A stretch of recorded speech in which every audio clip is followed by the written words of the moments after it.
Good afternoon, everybody. Thank you for joining us today on the Dade County Weekly Update. My name is Carey Anderson with Dade County. Remember, you can type in questions in the comment section during the live update, and if you don't want to ask your question during the live update, you can always email us at info@dadecounty-ga.gov. Thanks for coming to the right place for the right information. We do have a rather lengthy program today, and we have several significant guests, so make sure to invite the people you would like to see this to watch this broadcast with you. Today we have Alison Henderson with Dade County Extension and 4-H. The Board of Elections will be talking to us today. Carolyn Hixon is here for the Board of Elections. Donna with the Historic Preservation Commission, and of course Ted Rumley, our Dade County Executive, will be speaking. If you know someone who would be interested from hearing from any of our guests today, go ahead and invite them to watch this live broadcast or start a watch party so you can hold your own discussion.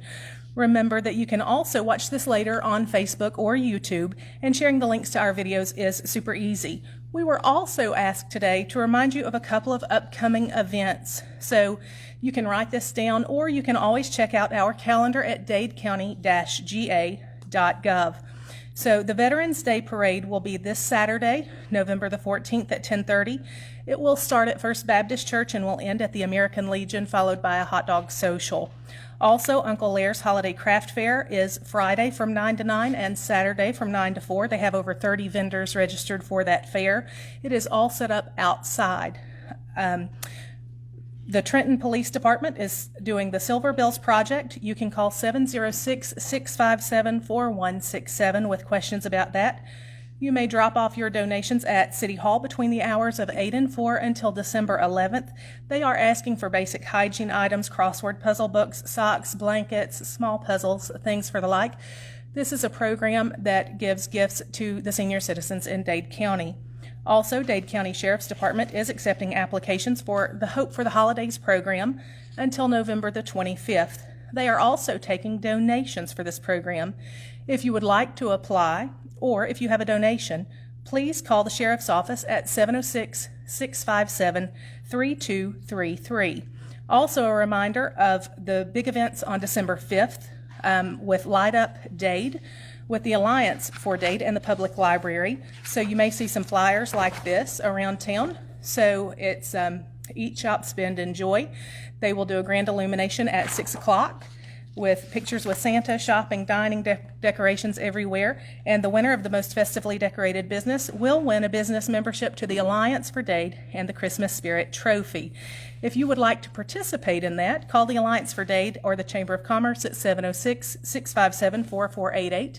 And all of that will be followed by the Bank of Dade's Christmas Parade.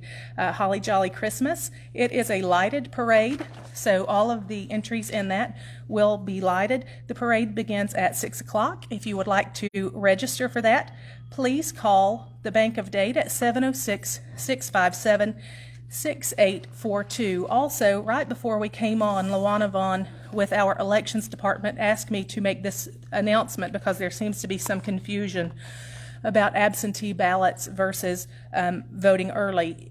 On the Secretary of State's website, if you voted by mail or in person early, it will show that as an absentee ballot.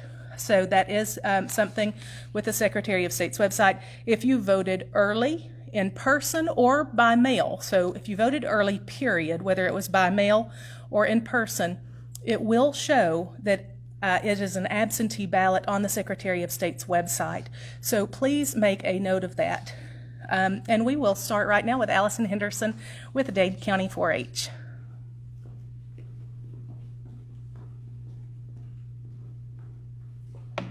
Hello, I'm Alison Henderson, the Dade County 4-H educator, and we've got two announcements for you today. One is our 2020 Chicken Show is going to be Monday, November 23rd at 6 p.m. in the covered area behind the Ag Center. Due to COVID-19 social distancing regulations, we're having it outside and we will be social distanced. And we're asking that only the chicken showing families and any bidders that come, and that's the new thing about our chicken show this year, is we're going to have sale of champions. The top two winners in our chicken show will go up for auction. The sets of 3 hens will go up for auction to the highest bidder, and the bidders may take those chickens home with them, or they can donate them back to the kids, whichever they prefer. And if you look on our Dade County 4-H Facebook page or on the extension page, you'll see the flyer with all the details. And our ag agent, Sarah Dyer, will be here again next week to give you more details about the chicken show. The other thing I wanted to remind you of is every 4th Tuesday, our community club meets either online by Zoom or at the Dade County Public Library in their meeting room. Call ahead to reserve a spot. That's for 4th grade through 12th grade. So you need to sign up by a week from tomorrow to get your activity kits ahead of time. Yes, this will be our last meeting for the year because the December week falls Christmas week. So this will be the 24th. Yes, November 24th, which is a week from Tuesday. So that's for 4th grade through 12th grade, the 4-H Community Club.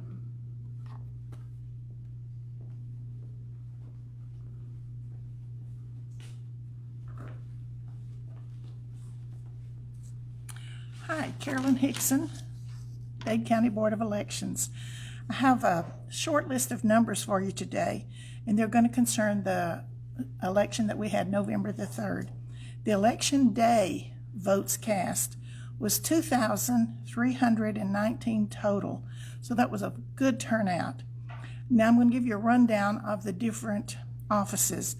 The presidential, 2,010 votes for Trump, 243 for Biden. For the U.S. Senate, 1,942 for Perdue, 268 for Ossoff. For the U.S. Senate special election, Doug Collins was 1,188. I included him because he was more or less pitted against Loeffler. She had 1,750. And the Democrat in that race was Warmock. He had 222 votes. In the public service for District 1, Shaw had 1,892 votes. Bryant, 221. In the public service for District 4, McDonald, 1,849 votes. Blackman, 211. And the U.S. House of Representatives for District 14, Green, 1,940. Osdale, 253. So that was the election day. Now the total votes for the advance in person was 4,117, which was fantastic. Advance by mail, 1,035. So our total votes for this whole election cycle was 7,479. And I'm so happy to say that was 64% of Dade County voters on the voter list. Congratulations, and we'll be ready to do it again. Thank you so much.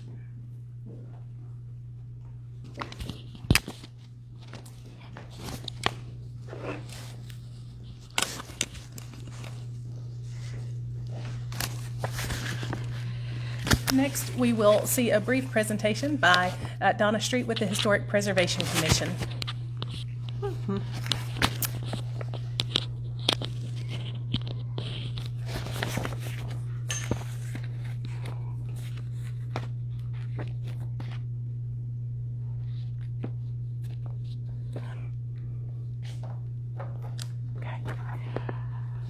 Am I on?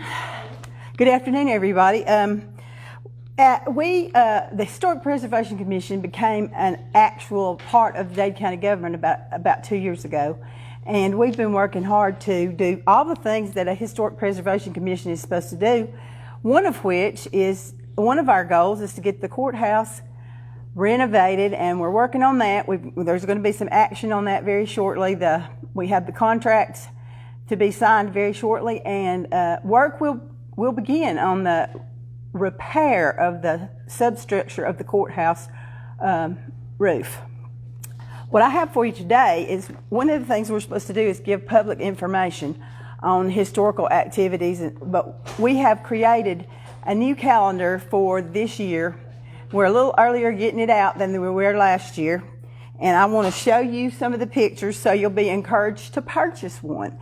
They should be ready, God willing, by tomorrow afternoon and at the library and in the county commission office. All right, this is the actual calendar, so it will go through the months too.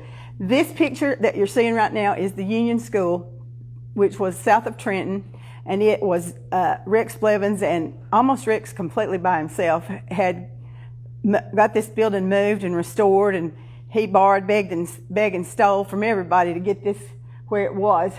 This is the Trenton Academy, which was one of the oldest pieces of legislation for Dade County. 1853, the Trenton Academy stood on the site of the current lodge, Masonic Lodge, and near the swimming pool. And it was a school from 1853 till 1925. This is the original first public high school in Dade County, which stood on the site of, there's a gym there now, at Trenton Elementary, at Dade Elementary, and it began having classes in 1925. We love that old car sitting in front too. These pictures are North Dade, which North Dade was the second publicly funded school in Dade County, and it started in 1930-31. If you notice, it looks a lot like the old Trenton building because they were built within 3 or 4 years of each other. Then there was a fire, and they rebuilt it and added on to it, and it's the second building. The third building, public building. If you notice right here, this building was not a public building. This was a community building, and this one right here was a public building, which was built in 1937, and it was done with committee work by the community. Today, this building has been stuccoed, and it serves as the community center at Rising Pond. I went the wrong way. Pardon me. This is Davis. Davis was the fourth public school in Dade County, and it was done before 1937, but it burned in 1947, and we don't have any pictures that we can find of Davis before the fire. This is the way it looked before it was torn down in the summer, and this is the way it looked in 1962 or 63 when the actual front of the building was on the side where the ramp is. If you notice, if you read real closely, this says Mrs. Alison because I took this photograph from an old yearbook, and people who went to Davis will know who Mrs. Alison is. All right, now I've done something to it, and I can't make it go forward. There we go. The second Dade County High School came about in 1955 when ground was broken. And the second school was because the other one just had 6 classrooms and it wasn't big enough to take care of the whole county. It's still being used. It's used as Dade Elementary.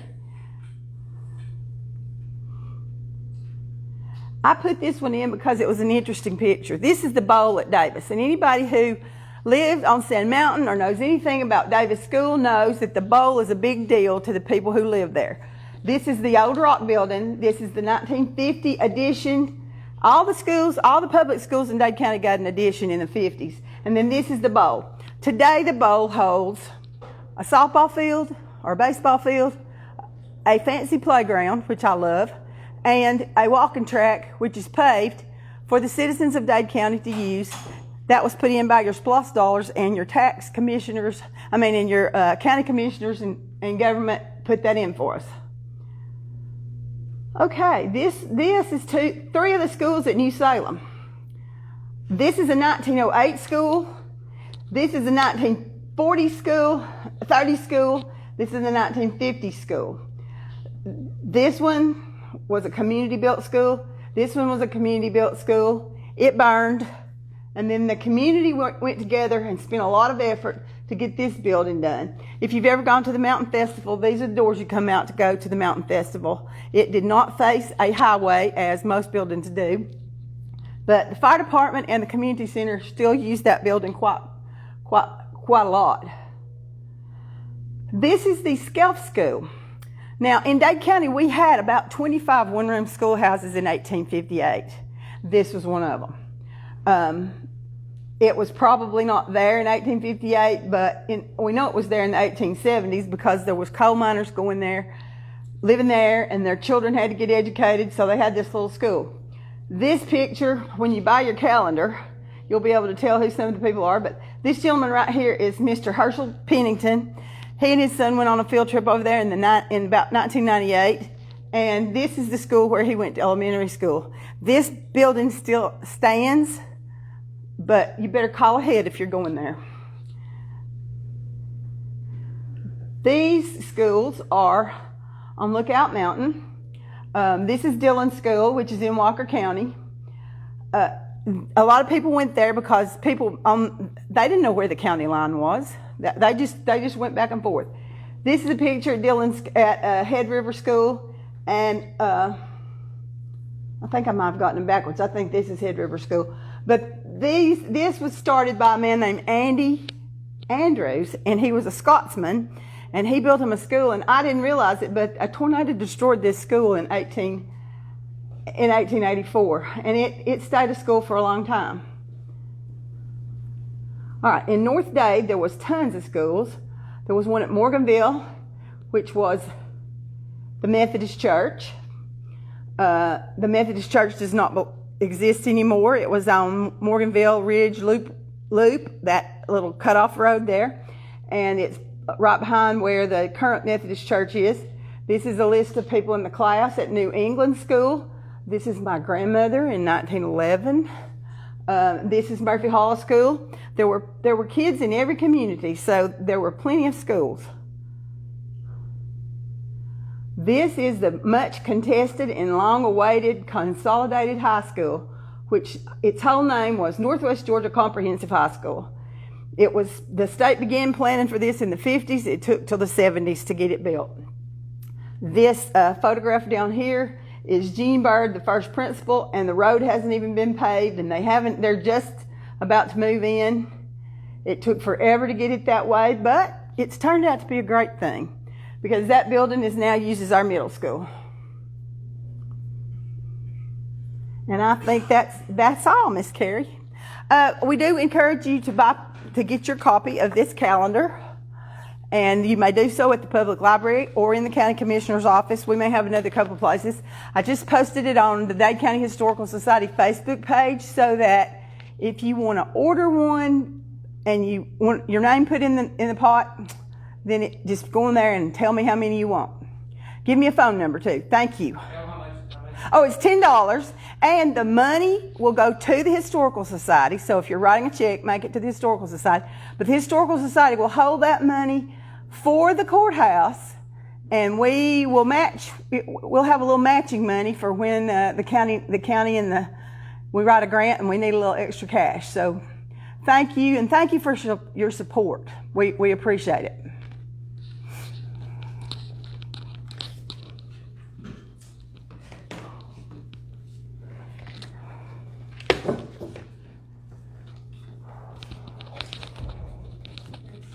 We're ready.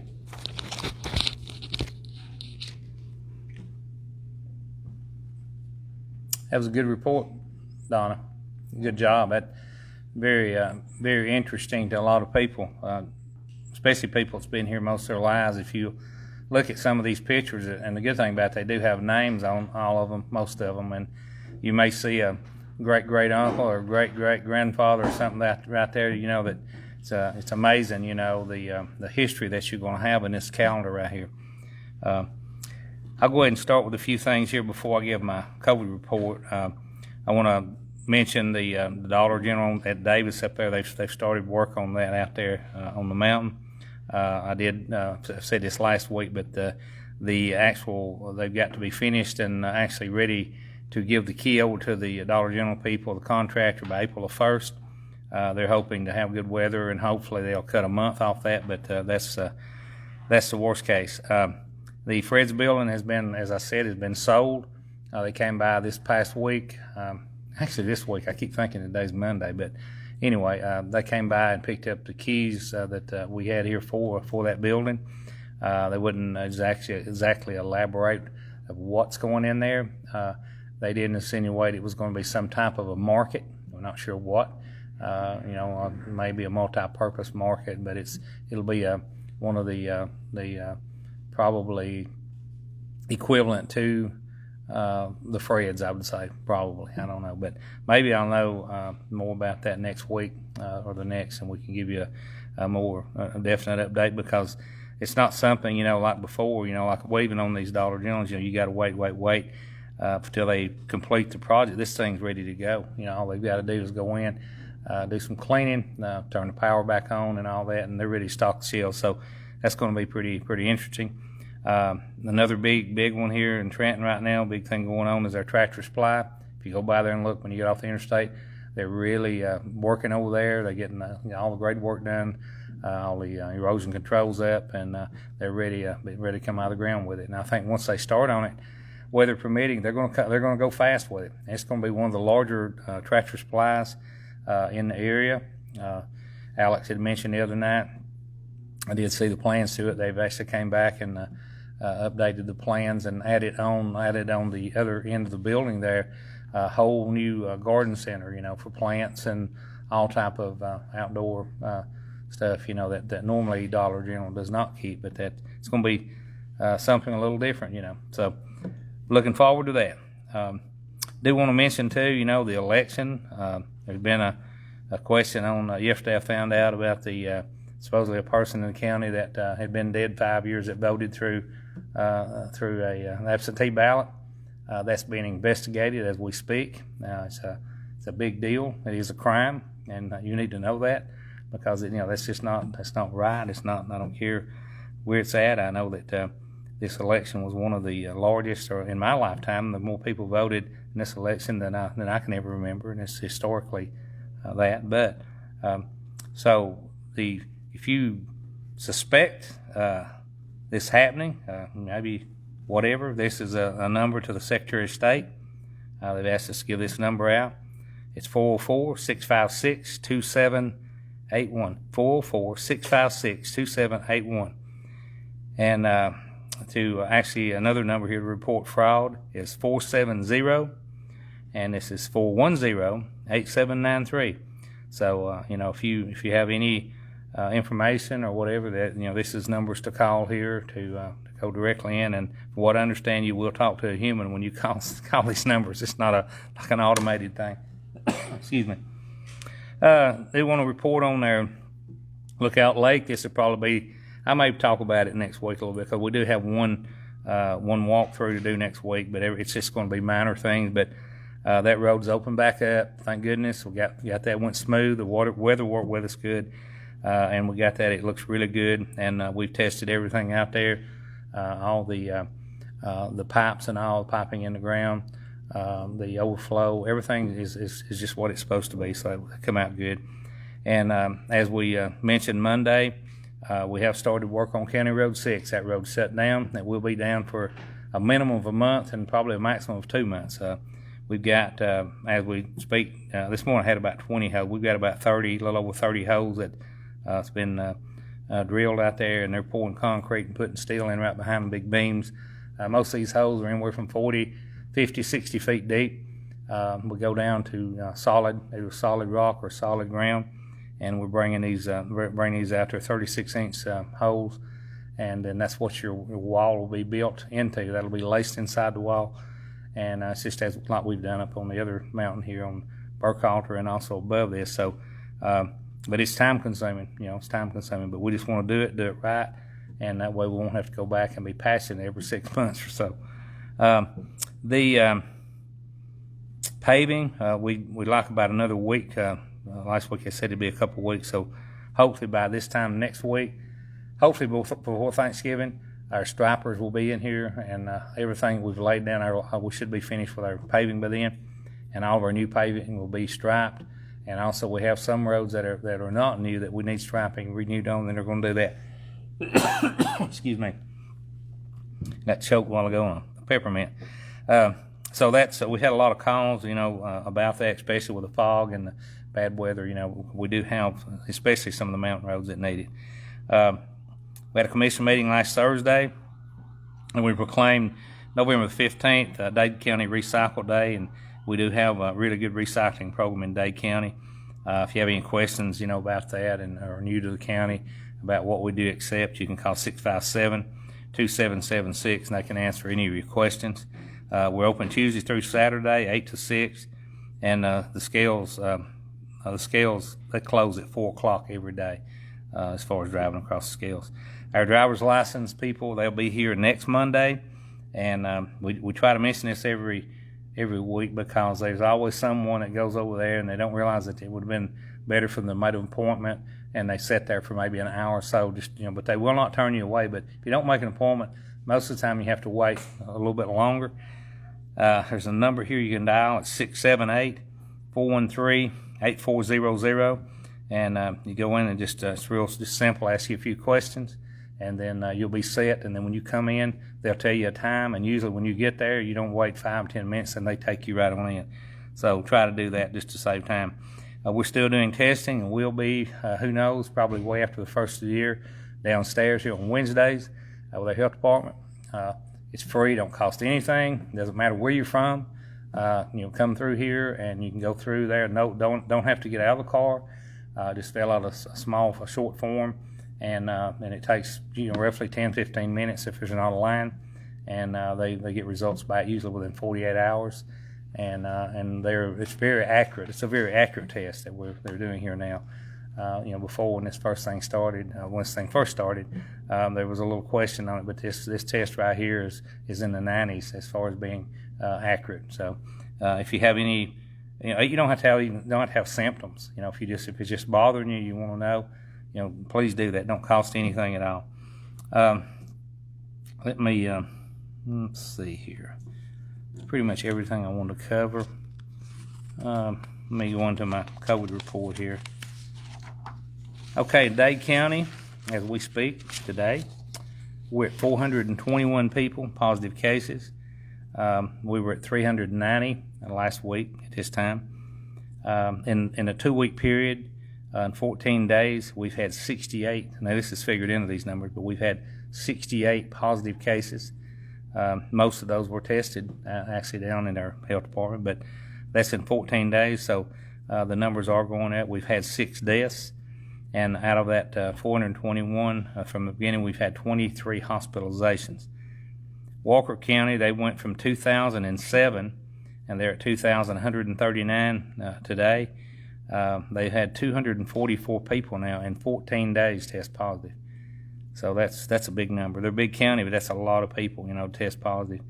Catoosa County, they went from 1,538, and they're at 1,656.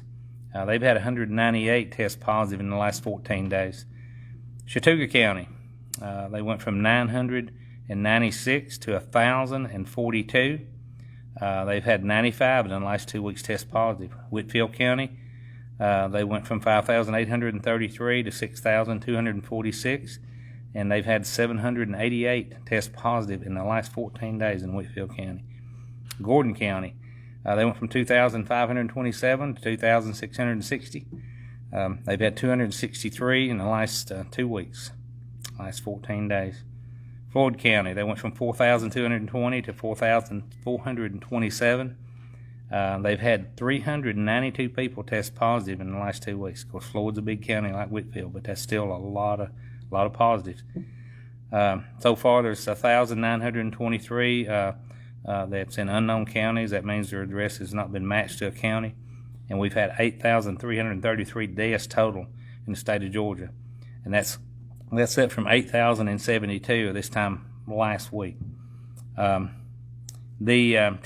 will move to Hamilton County, which is our neighbor. They were at 12,652 last week, and they're at 13,715 in Hamilton County as we speak today.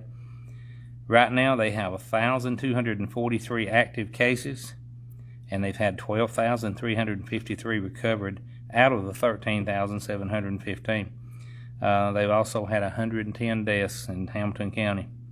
Marion County, they went from 867 last week, and Marion County is at 932 today. They have 69 active cases in the county. They've had a total of 848 recoveries out of that 932. They've had 15 deaths. Grundy County, they went from 628 last week to 651. They have 35 active cases with 601 recoveries and 15 deaths. Sequatchie County went from 391 to 425. They have 48 active cases out of the 425, and they've had 372 recoveries with 5 deaths. Meades County, they went from 354 last week to 395. They have 50 active cases with 337 recoveries and 8 deceased. Bradley County went from 3,850 to 4,122 in Bradley County. They have 360 active cases in Bradley County right now with 3,735 recoveries. That's out of that 4,122, and they've had 27 deaths. Now, the reason we give these, I mention this every so many weeks, but the reason we give these other counties here that a lot of people say, why did we do? Well, there's a lot of people here that work in these counties or have people that live there, or some people teach in these counties and come, so they're going back and forth. These are neighboring counties, so it's pretty important. We've got a circle here that that we a lot of people are active in and out of the county. And I know I heard the mayor the other day, it might have been yesterday, in Hamilton County, and he was kind of insinuating the reason the turn numbers were going higher was because Georgia didn't have a mandate on the mask, and he was kind of blaming on this. I don't agree with him, but he has his own opinion there, but that could be a lot of reasons. But because Tennessee and Alabama too, they do have a mandate on the mask, but whether that's the case or not, but regardless, numbers are going up there and here and also in Alabama. So try to wear your mask, social distance. We've got parades coming up. We got our Armed Forces Parade, our Veterans Parade coming up Saturday. We've got our Christmas parade coming up. You got a lot of holiday functions that people are going to try to have, and just try to wear your mask and do social distancing. That's pretty much all you can do. And and if you're sick, stay home. I mean, or if you feel like if you got a fever, if you're coughing, don't go to work.